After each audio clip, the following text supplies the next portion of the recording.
Hello everyone, welcome back to my channel. Today I wanted to talk about the movie Deep Water. Deep Water is a movie that just came out on Hulu, starring Ben Affleck and Ana de Armas. And the synopsis is as follows. A well-to-do husband who allows his wife to have affairs in order to avoid divorce becomes a prime suspect in the disappearance of her lovers. I saw multiple commercials for this movie that made it look like a mystery thriller, and that's the way that it's branded. But what I did miss was the slash and what took place after that. It's psychological thriller slash erotic thriller. Typically I look at this stuff after I watch the movie, but now I'm like, maybe I should have looked before. This movie is directed by Adrian Lyne, who if you just take a screenshot of some of the movies that he's directed, honestly this movie kind of makes sense. They're all really smutty, weird mystery thriller, which is all stuff I didn't know, but what drew me to this film was the star power. So without further ado, let's get into the 6 things that make a movie great. 1.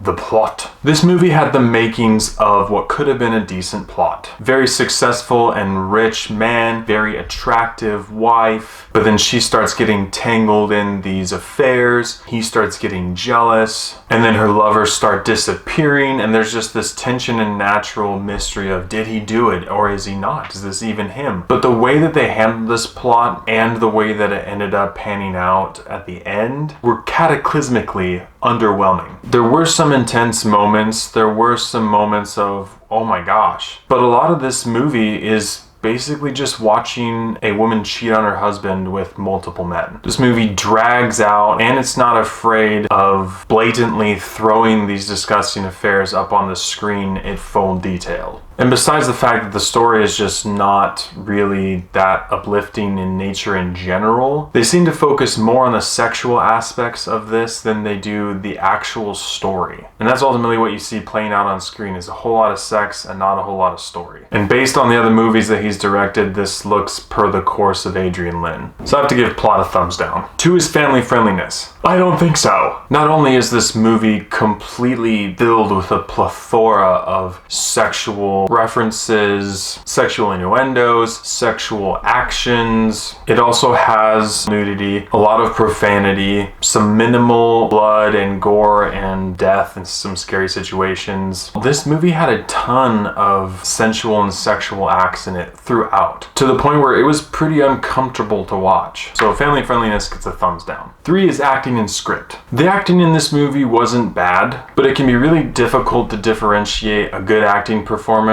from what they're being asked to act out. Obviously, Ben Affleck and Ana de Armas are very talented actors, but when they're being asked to act out on screen some of the things that they were, it makes them feel really out of place. Although I do have to say Ben Affleck stole the show. I found myself comparing his acting performance in this film to that of when he was in the movie The Accountant, although that movie is so far above this movie it's not even comparable, but much of his demeanor I felt matched similarly to that. And I also thought the performance of his friend Miles was awesome. The dude is super funny and he was a breath of fresh air throughout the film. The script of this movie, again, had the makings of what could have been something good. But I can honestly say that all of the very explicit sexual talk really took away from this movie. So any good that there could have been because of this was destroyed, both from lack of story and piling on the sex. Things that the characters are saying are very uncomfortable, and that reflects onto the viewer as well. So even though Ben Affleck had a good performance, I have to give acting and script a thumbs down. 4 is character development. You do get to see the character of Vic Van Allen develop throughout the film, which was my favorite part about the movie. Ben Affleck does an excellent job portraying this character, but there were some giant question marks at the end of the film that you're left wondering, what's the film trying to tell us with this? And some of the things that the film just hints at throughout, I wish that they would have provided more backstory on, and I think they could have had they been focusing on the story more than the sex. And it's the same thing with Melinda Van Allen. In fact, all that you're given about her character is that she's not faithful to her husband. Throw in some alcohol and wild parties, and that's all the character development that you get with her character. So character development gets a thumbs down. 5 is CG and visuals. I don't think that there's any CG in this film. Some of the visuals in this film were nice though. They do a pretty good job of building foreshadowing and building tension throughout the film, which was probably about one of the only good things things that you could take away from this. But the problem is that so much of what you're seeing on screen makes you so uncomfortable because it's so inappropriate that it's difficult to even enjoy the nicer visual moments of this film. So CG and visuals get 50-50. And 6 is rewatchability. Needless to say, I will not be watching this film again. With a runtime of 2.5 hours, my wife and I found ourselves wishing that this movie would be over quicker, trying to make it through, checking with each other multiple times to see if we should just stop the movie and watch something better. It's not something I ever want to subject myself to watch again. So rewatchability gets a thumbs down. The commercials for this movie really made it look like something I might be interested in, but after watching it, I wish I never had. With all those things considered, I have to give Deep Water a 2 out of 10. This movie had the star power it needed to draw on the attention. Ben Affleck played a really interesting character that was developed decently throughout the film, but the uncomfortable sexual situations, the whole focus of this film being about sex and not being about a good story, leave it about as empty as you feel when you come to the end of this film. One of the questions you ask is, why in the world would they make a movie about this? But the question I'm asking myself is, why would these two A-list actors spend their time acting in a film this poor? I get that a paycheck's a paycheck, but you have to draw the line somewhere, right? With that being said, do not waste your time with this movie. It is so uncomfortable and disgusting and will just leave you disappointed in two actors that you may or may not like. Thank you so much for watching. If you've seen Deep Water, go wash your eyes out with soap. Let me know what you thought about it in the comments below. As always, I appreciate your love and support, and I'll catch you guys and gals